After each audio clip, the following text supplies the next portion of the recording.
Hey guys, so today I've just finished one of my appointments with a friend, right? So we were talking about his current property portfolio and what he could actually do with it. So right now I'm actually in between sessions waiting for another appointment. So I thought I'll do a short video just to share with you a little of what we talked about.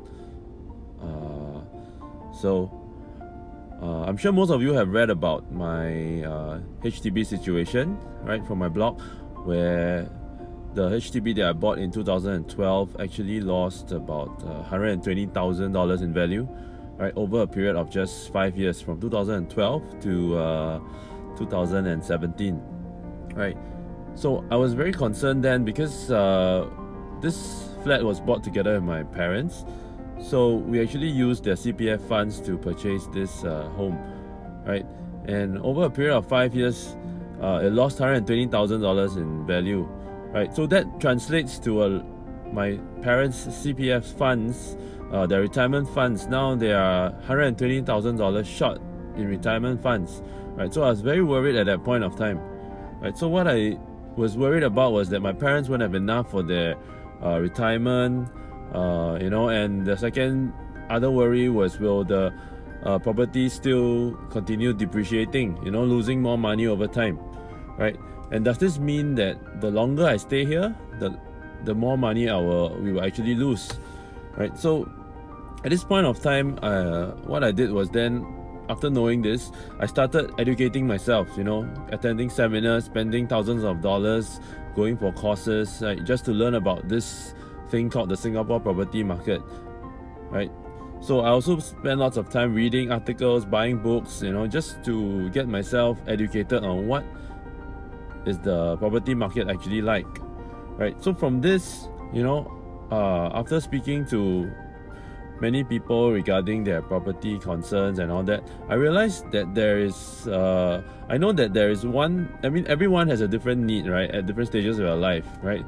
There are different needs and wants, right? But there's this one thing that I'm sure no one wants, which is you don't want your asset or your property to actually lose value over time, right? Over day after day, month after month, like a leaking tap, that slowly drains away your money, right? All of us want our assets to grow, right, and to have our money work for us, right? Even when we are working or when we are sleeping at night, right, we want our assets to be growing, or in the worst case of a scenario, at least the assets shouldn't be losing money. They should at least be the very least that they can do is to preserve the wealth, right, that you have put into the asset. So I'm not talking about trying to get quick rich overnight, just by buying property you can get quick rich. But what I'm talking about is just a simple thing called asset preservation, the preserving your wealth in an asset like a property, right? So, I used to believe that just by buying a HDB flat, right, and paying my monthly installments diligently, right, and just holding the flat, right, it's definitely the safest thing to do, right? I'm sure some of you will agree, right? And my money would be safe in this HDB.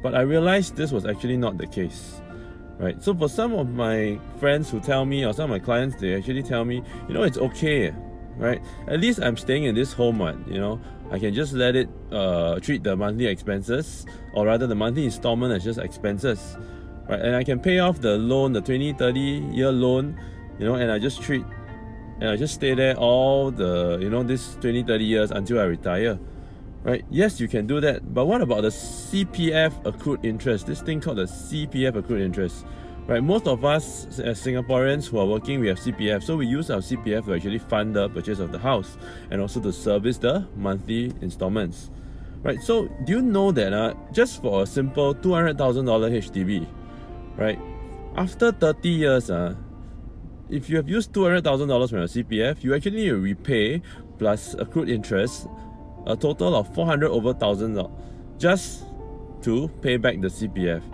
right? So that means there's actually $200,000 of interest that's generated over these 30 years, right? So some of you will then think, okay, it's actually okay, because at the end of the day when I sell, whatever accrued interest is actually still my money that's in the CPF, right? But have you thought about this? what if that $200,000, right, could be taken out after your BTO reaches the 5-year MOP, right, and can be used for other more important things in your life, right, or important decisions, such as maybe you want to pay for your kids' education, right, or even take your family on a holiday, a short vacation, right, or even just saving and putting this aside as a rainy day fund, right, just in case there are some emergencies in the family. Wouldn't that be nice, right? So after, let's say you've used out of this 200,000, you use 50K to set it aside. So there's $150,000 left, right, which you could actually use to reinvest in another asset that could do the same thing, you know, that could grow maybe 150 to 200,000 over the next 3 to 5 years, right? Now, wouldn't that make a bit more sense? Okay. Now, I'm not saying that HDB is bad. In fact, I've been living in a HDB for the last 30 years of my life, right? I know that, you know, living in HDB, it's fine. Yeah, in fact, I love it because there are so many convenient amenities beside my home. The coffee shop downstairs, I can go for my meals, you know, and the people in the HDB are generally nicer, you know, simple people, simple folks, right? So I'm not saying that HDB is bad, but if only we could buy a new BTO HDB every 5 years, right? Then that would be awesome. But we know we can't do this in Singapore. We only have 2 chances to buy a HDB, right?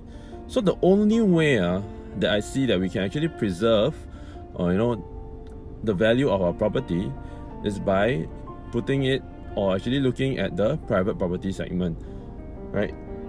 Now, this, you know, when you buy a condo, let's say, for example, when you put your funds inside, right, in 3 to 5 years, right, and then you sell this, okay, and you earn a certain amount of capital gain from there, right? So I'm not talking about because you want a swimming pool or the gym or the tennis court, you know, and that's why you stay in a condo. I'm just talking about, you know, a simple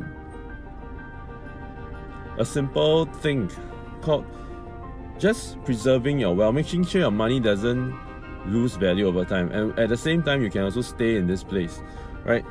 So to ensure that our money, right, does not, or rather that our money works hard for us, you know, to preserve the wealth and to also ensure that we do not lose the value and the asset, which is your property, over time, you know, like a leaking tap. And sometimes as a bonus, yes, you might have a bit of an extra as a, you know, to earn some extra cash with this opportunity as well, right? So this is how this simple logic, right, of wealth preservation has allowed me to own multiple properties over the last 2 years, which have actually yielded me about 2 to 300,000 Singapore dollars, okay, and with some of them actually still generating me passive income, right? But I say this again, property investing is not a get quick rich scheme, right?